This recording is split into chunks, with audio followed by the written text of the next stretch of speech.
ખરેખર તો રાસ રમતી વખતે ગોપીઓ સ્ત્રી નથી અને શ્રી કૃષ્ણ પુરુષ નથી. રાસલીલા વખતે ગોપીઓ સ્ત્રી નથી અને શ્રી કૃષ્ણ પુરુષ નથી. અને ખરેખર જ્યાં સુધી સ્ત્રી અને પુરુષનો ભેદ એવો હોય ને કે હું સ્ત્રી છું કે પુરુષ છું, ત્યાં સુધી રાસનો અનુભવ થતો પણ નથી. જે રાસની વાત ભાગવતમાં વ્યાસજી કરે છે એ રાસ વિશે હું કહું તો જ્યાં સુધી હું સ્ત્રી છું કે પુરુષ છું એ ભાવ રહે ત્યાં સુધી આ રાસનો અનુભવ થતો નથી. One who goes beyond body, one who goes beyond physical elements, અને પછી જે ટ્રાન્સનો જે અનુભવ થાય એ આ મહારાસ છે. 19મી અને 20મી સદીમાં હવે તમે વિચાર કરો આ કેટલું અઘરું. કોઈ એમ કેમ ભૂલવું હું સ્ત્રી છું કે પુરુષ? આપણે બીજું બધું ભૂલી શકી. ચાલો હે હમ લખપતિ હે, કરોડપતિ હે, ये है पदाधिकारी है, બધું કદાચ ભૂલી શકાય, પણ હવે ઈ કેમ ભૂલવું કે હું સ્ત્રી છું કે પુરુષ છું? वो कैसे भूला जाए? ये तो एक बुनियादी भाव है ना, हमारे एग्जिस्टेंस का बुनियादी भाव है कि मैं एक पुरुष तरीके पैदा થયો છું કે એક સ્ત્રી તરીકે જન્મ લીધો છે. તો बुनियादी एग्जिस्टेंस નો અનુભવ છે. तो ये कैसे पता चले, ये कैसे भूल जाए? ऐसा होता भी है.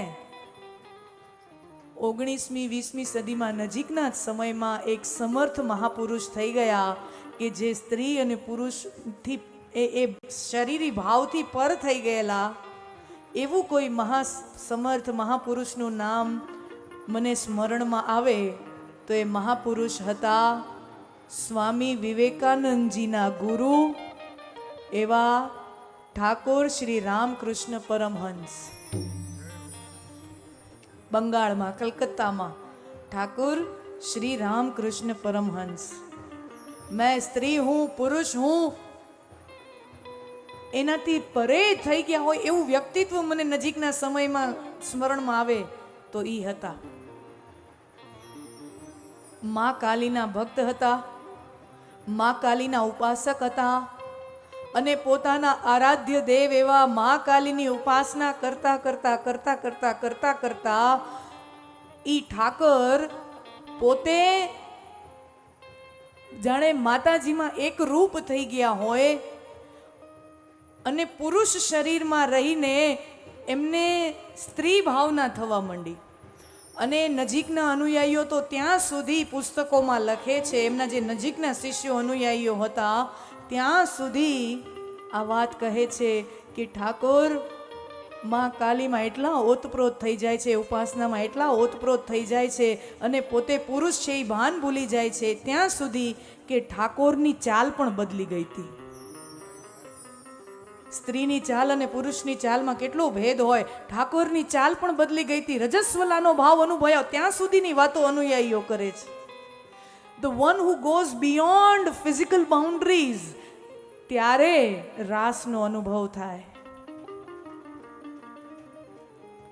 ભગવાને વેણુનાદ કર્યો અને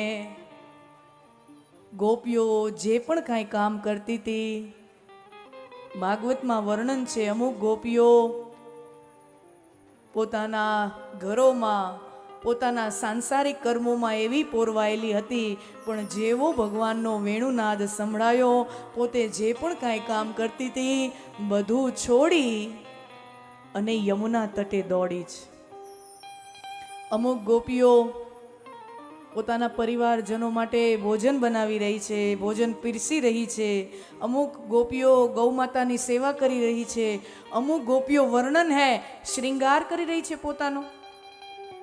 એક આંખમાં કાજલ ઘસ્યું હોય, મેસ આંજ્યું હોય અને જેવો વેણુનાદ થાય એવો બીજી આંખમાં આંજણ ઘસવા પણ ઊભી રહેતી નથી અને પોતાનો અધૂરો શ્રૃંગાર છોડી અને યમુના તટે દોડી છે.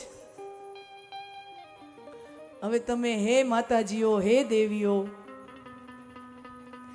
ગમે એટલું મોડું થતું હોય તમારે ક્યાંય જવામાં, ગમે એટલું મોડું થતું હોય, તમારા પતિદેવ તો શું છે ઉપર એક શર્ટ આમ કર્યું ને નીચે પેન્ટ ચડાવી ફટા 2 મિનિટમાં તૈયાર. પણ તમારે કેટલા સાજ શ્રૃંગાર કરવાના હોય, વાર લાગે. એટલે તૈયાર થઈને ગાડીમાં બેઠા બેઠા હોર્ન માર્યા રાખે, હાલો હાલો હાલો બહુ વાર થઈ. એ ગમે એટલા હોરન મારે, તમે એક આંખમાં કાજલ ગઈશું અને બીજી આંખમાં કાજલ ગઈશા વગર વિયા જાઓ, તમે કયો ઉભા રહ્યો થાય પછી અવાય.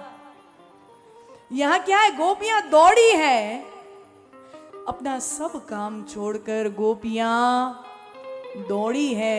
આ સુંદર મજાનો સંદેશ સુખદેવજી મહારાજ પરીક્ષિત રાજાને કહે છે કે રાજન, જીવનમાં હું ને તમે આપણા વ્યવહારોમાં, આપણા કામોમાં ગૂંથાયેલા, અટવાયેલા, રચ્યા પચ્યા રહીએ છીએ, પણ જ્યારે જ્યારે આત્માના કલ્યાણની અવસર આવે ત્યારે આપણે આપણા બધાય કામોમાંથી થોડોક સમય ચોરી અને આપણા આત્માના કલ્યાણ માટે આપણે પહોંચી જવું જોઈએ. એકાધીશના વિવાહ થતા હોય, આપણો ઠાકર પરણતા હોય તો રબારી સમાજ પાછળ કેમ રહે? એને એમ હરખ થાય કે આજનું મામેરું અમારો રબારી સમાજ ભરે. એક વખત આપણે સૌ કરતાલ નાદના ધનીના નાદ સાથે તમામ આ રબારી સમાજને આપણે ખૂબ કરતાલ ધ્વનિથી, તાલ ધ્વનિથી આવેલા સર્વે મામા મામીઓને ખૂબ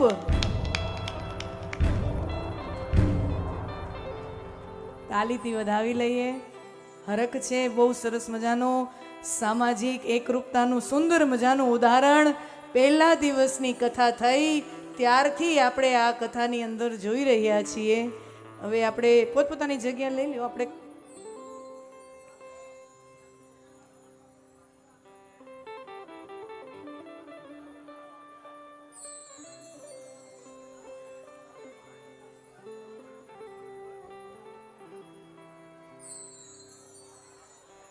એ મામા ગોઠવાઈ જાઓ.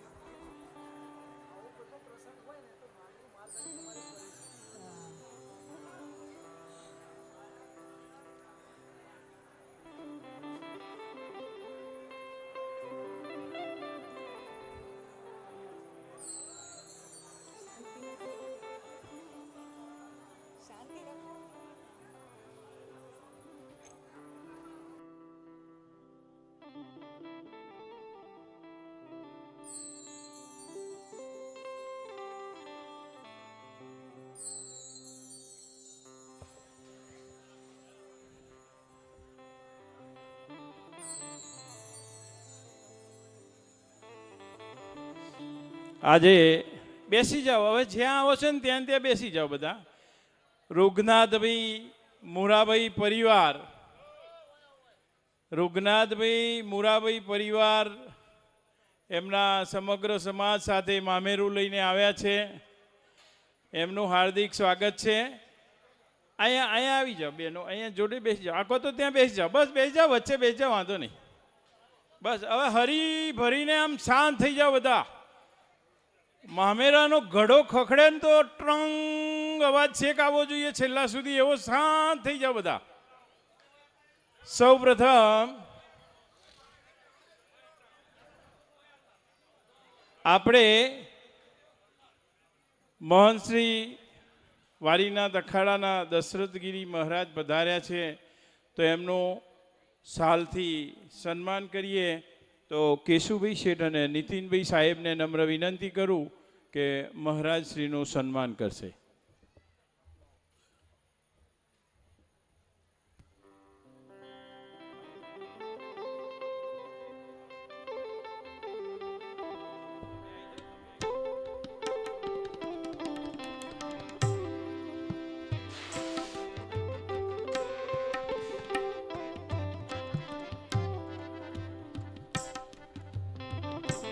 તાલીઓથી વધાવીશું. જય વારીનાથ. અવાજ નહીં યાર મોમેરામાં. જય વારીનાથ. હા હવે આવ્યું મારું રૂડું મામેરું.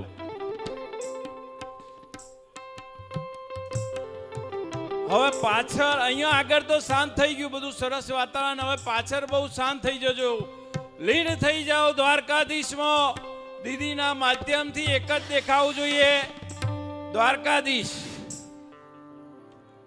સરસ, ખૂબ સ્વાગત કર્યું ફૂલથી. હવે આગળ. દ્વારિકાધીશ કી જય. બોલો વાળીનાથ ભગવાન કી